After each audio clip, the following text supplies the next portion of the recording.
Welcome to DSP, and no, do not adjust your television, smartphone, tablet, whatever you are watching on. We had a little switch up at the desk. It'll make sense. Hobie and I just couldn't settle our differences. That was it. That was it. Hopefully you guys can squash the beef soon. Maybe. If LSU and Michigan ever meet in a bowl game. Oh, boy. Who, the Bryce Underwood Bowl? Oh, baby. Oh, baby.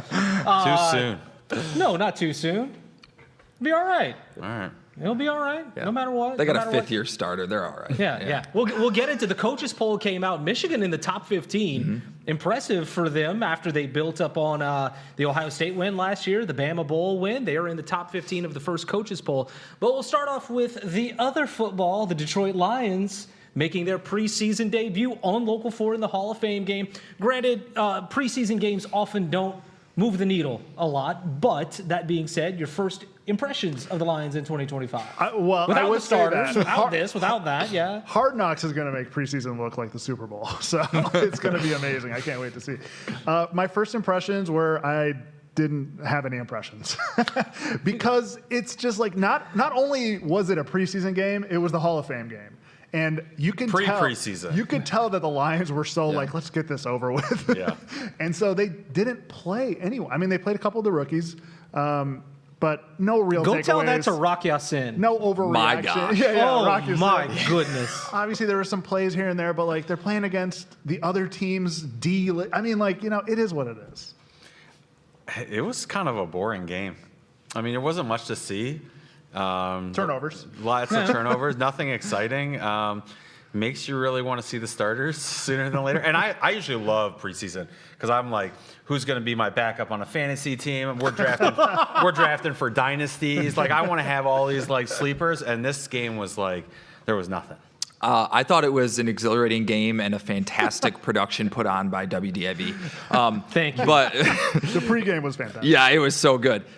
In terms of the game, I mean, obviously not a lot to love from a 34-7 loss in general, but did I care? Am I worried? No, absolutely not. Like, I kind of knew that the players who played were going to stink, right? I mean, even if those are some good players, this is their first time really playing against anybody else. So you don't take anything from it. Would you love to be the team with 34? Sure, especially with new coordinators coming out and a couple of the draft picks. But a couple of their draft picks actually did look good. Yeah. So it wasn't all doom and gloom. But yeah, I mean, obviously the takeaways are going to be minimal. Most of these guys just met.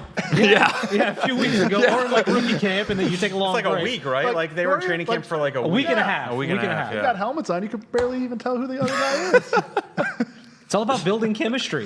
Yeah. It's really If you got it, you got it. How about that? I mean, there was an obvious storyline out of this, right? Like, what's up with Hendon Hooker? Is he going to be the guy, the backup? Are they going to have to cut both of these guys and get? That's a question after whole what nother what guy? you saw. I mean, they both turned the ball over. Granted, Hendon Hooker's deep pass was a likely completion in any situation in a real NFL game.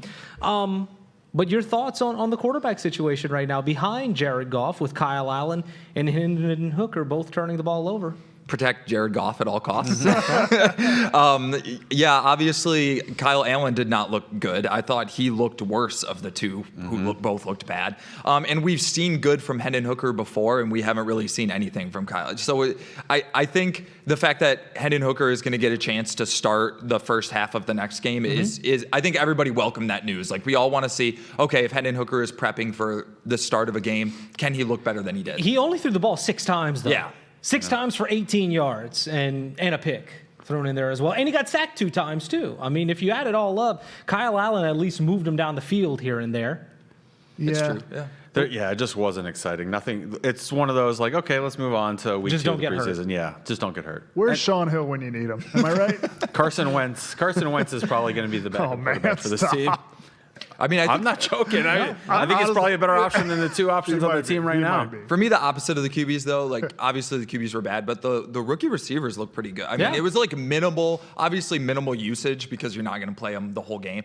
But, you know, to Sla, you kind of got a little bit of a glimpse of why the Lions liked him so much and love it. I mean, he's kind of been buzzy at camp, right? And he looked pretty good. So, not that the Lions really needed more passing game weapons, but it Right. seems like they've still got them. I think Craig Reynolds has that third running back spot locked. Locked. Yeah. Locked. Yeah.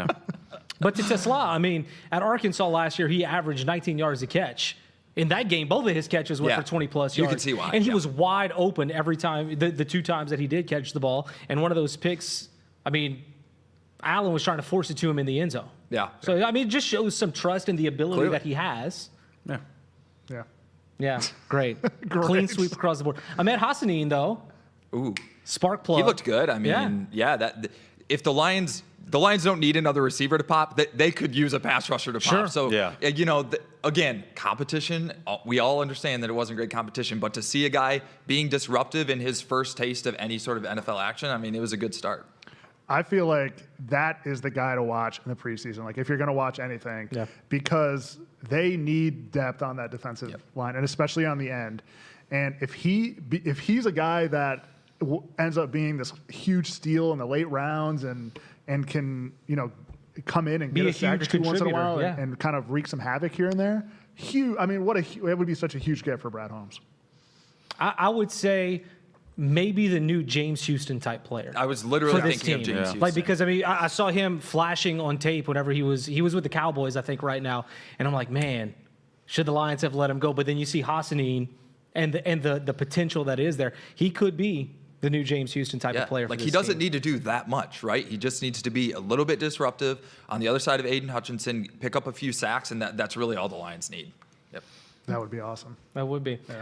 They play the Falcons in their last road preseason game because the other two are at home. They have some joint practices in there. Knowing that that's coming up and there are joint practices to come, how much would you like to see the starters on either side of the ball play, if at all, in the preseason?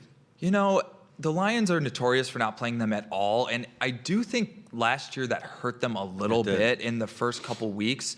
Do I care that much about some rust? No, I'd rather avoid injury, but I wouldn't hate to see the starters play a couple of series in the final two home preseason games. I don't think they need to go play against the Falcons. It's still 3 games out from the start of the season, but I don't think it would hurt to get some of the starters a little bit of reps in the 2 home games. I'd like to see the offensive line get some chemistry together Great on the point. field. I think that would be the one place you're trying to figure out the center guard situation, who's playing center, who's playing guard. I think getting them together for a couple series would be pretty beneficial. Everything else, I'm not worried about your 7-on-7 stuff with Goff and Brown and Williams and those guys, but I would like to see the offensive line a little bit of chemistry. I feel like fans stress about this topic way more than the teams do. Yeah. Like we're always like, but won't you be rusty? Like, don't you need to throw a couple times? Maybe do a couple handoffs, like in a game, Yeah. maybe line up. And the teams are like, no, we're good. We're good. I mean, college comes out and plays. I mean, there's no preseason. Yeah. So, I don't know. I feel like they go through a lot in practice, I would say 1 or 2 series at least for the offense because you brought it up earlier.